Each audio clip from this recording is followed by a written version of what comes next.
Como todo mundo sabe, a China é atualmente a principal compradora de carne bovina dos frigoríficos do Mercosul.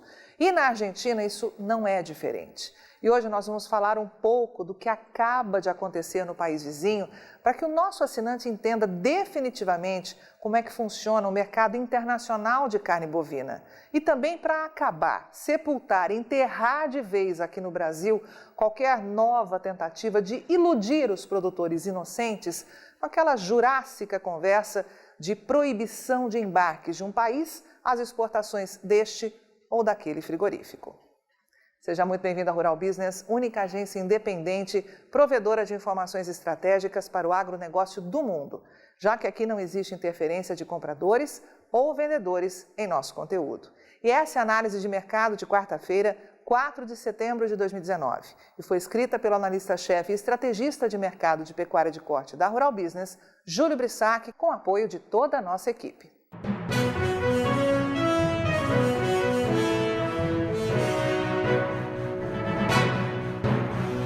Rural Business, o amanhã do agronegócio, hoje. Pois bem, nós vamos até a Argentina, já que mês passado, importadores chineses anunciaram que após encontrar irregularidades num lote de carne bovina, o Senasa, que é o Serviço Nacional de Sanidade e Qualidade Agroalimentar do país, suspendeu a planta de um dos frigoríficos exportadores que operam na Argentina. Pronto, se o fato tivesse acontecido aqui no nosso Brasil, seria suficiente para que compradores e exportadores, como vimos centenas de vezes num passado recente, fizessem um tremendo barraco no mercado. Cenário que sempre foi criticado pela equipe de pecuária de corte da Rural Business e sistematicamente alertado aos nossos assinantes, porque esse tipo de alvoroço era tudo uma tremenda jogada para emocionar apenas os mais inocentes.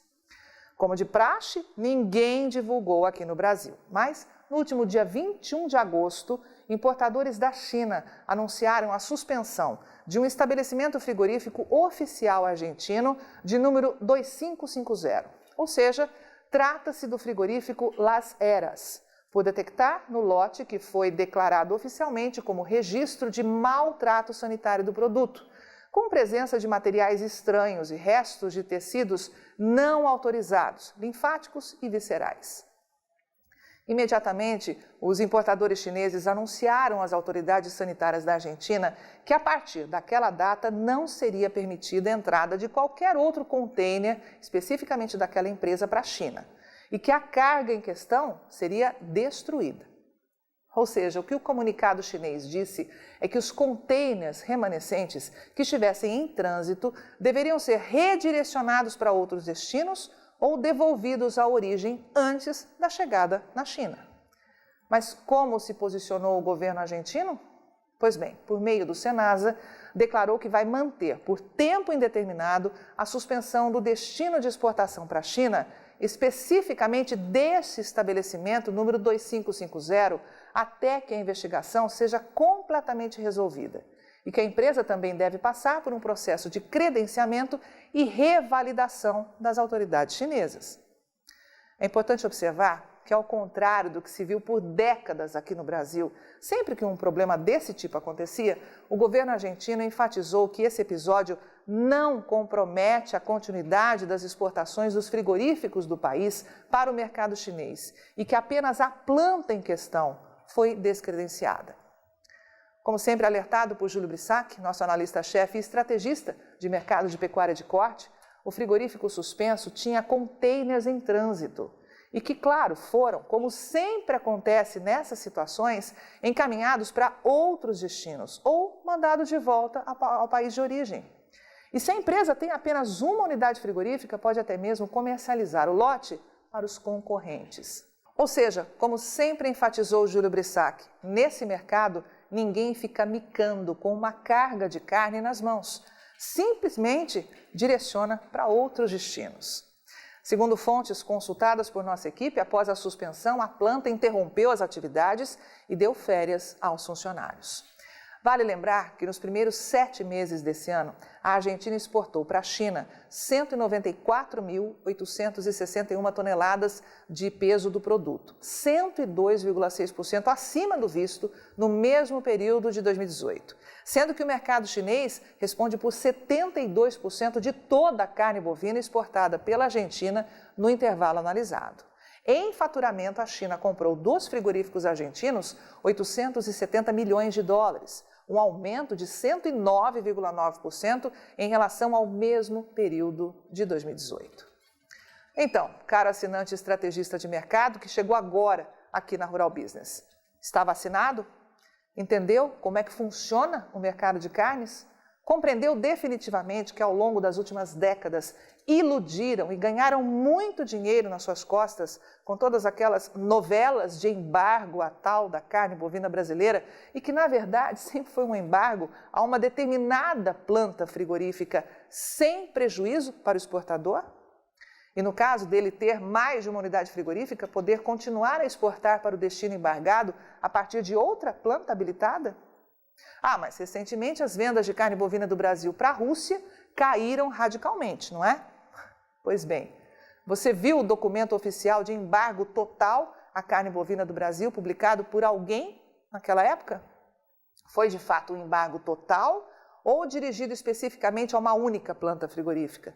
Foi realmente um embargo ou uma manobra de parte dos mega frigoríficos do Brasil que operam simultaneamente nos países vizinhos, como Paraguai, Argentina e Uruguai, e que entre eles mesmos decidiram vender mais carne bovina para o mercado russo através dessas outras plantas localizadas no Mercosul? Olha, uma coisa é certa. Se nas últimas décadas você acreditou que os tais embargos às carnes exportadas a partir do Brasil trouxeram algum prejuízo a alguma empresa exportadora e que por esse motivo esses exportadores foram obrigados a derrubar o valor do boi e da vaca gorda que você vendia, sinto lhe dizer, mas você foi iludido. Exatamente o que ouviu. Você foi enganado. É por isso que não paramos de dizer: avante pecuária de corte do Brasil. Só com informação profissional de mercado é que vamos sobreviver.